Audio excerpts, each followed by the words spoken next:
Have you ever woken up from a dream that was just so vivid, so weird, that you just sat there thinking, what on earth was that all about? Yeah, you're definitely not alone. Today, we're going to dive into that mysterious world of our subconscious and try to decode what some of our most common dreams might actually be trying to tell us. So here's the plan. First, we'll get a handle on the basic language of dreams. Then we'll jump into three big themes: dreams about losing control, dreams about anxiety, and dreams about how we see ourselves. And stick around, because at the end, we'll wrap it all up with a practical guide to help you start making sense of your own inner world. All right, so before we start breaking down specific dreams, we gotta get this one core idea down. Dreams aren't just random, chaotic noise. You should think of them more like a unique language that your mind uses to process all the feelings and events from your day. And it's that very question, right? The one you see on screen? That's what sends us searching for meaning. We just get this gut feeling that there's some kind of hidden message in the story, if only we could crack the code. Now, let's be clear about something. This isn't about fortune-telling or predicting the lottery numbers. The real power of looking at our dreams is all about self-awareness.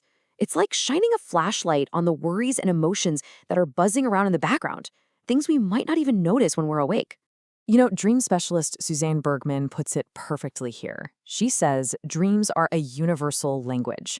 They take these abstract feelings we have, fear, hope, stress, and they turn them into these incredible, elaborate images and stories while we sleep.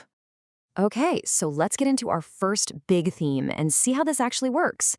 This group is all about those heart-pounding dreams that often leave us feeling totally powerless, the ones that reflect our anxieties about where we're headed in life. Ever had that dream where you're in a car and suddenly the brakes just don't work? Or you get a flat tire, or another car comes out of nowhere? It doesn't matter if you're the driver or just a passenger. This dream usually points to a feeling in your real life that you don't have control, or maybe that you're heading for a crash. And then there's the classic falling dream. You're falling from a building, or maybe you're sinking deep into the ocean. This one taps into that exact same feeling. It's really the ultimate symbol of feeling completely overwhelmed, totally helpless against things you just can't stop. So forget about that old wives' tale that if you hit the ground, you die in real life. That's not it at all. A falling dream is a signal. It's a huge red flag from your subconscious that you might be deeply unhappy with your current situation. It might be time to think about a new path or making some different choices to get your feet back on solid ground.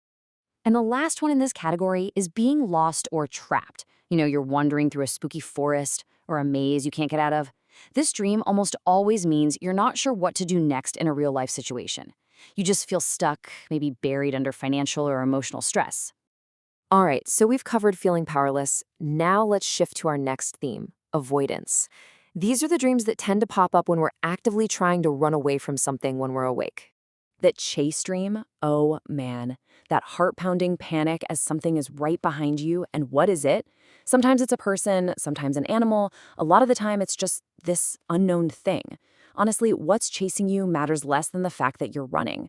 This dream is a super direct metaphor. You're avoiding something in real life, grief, a breakup, a tough conversation that you just don't feel ready to turn around and face.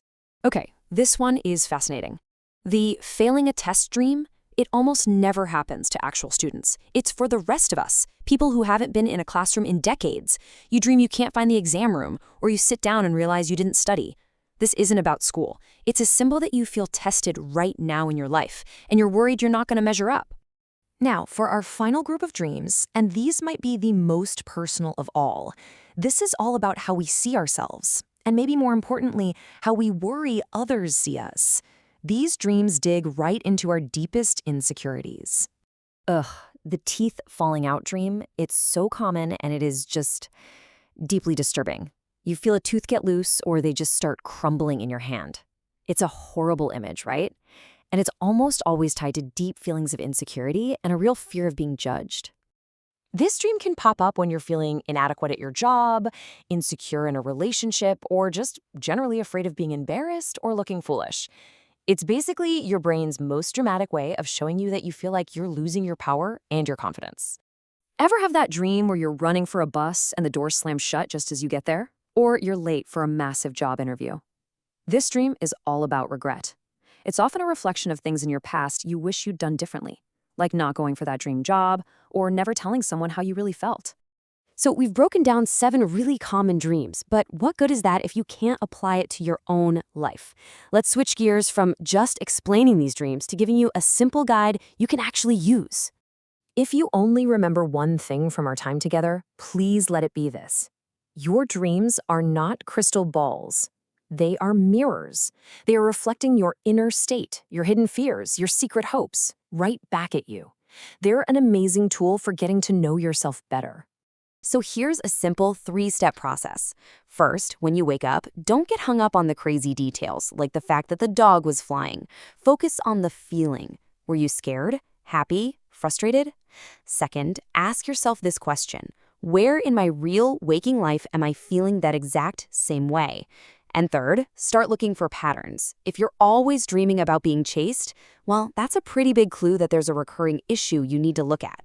Look, your mind is creating these wild, personal movies for you every single night. It's a direct line of communication from you to you. So the only real question left is, are you ready to start listening?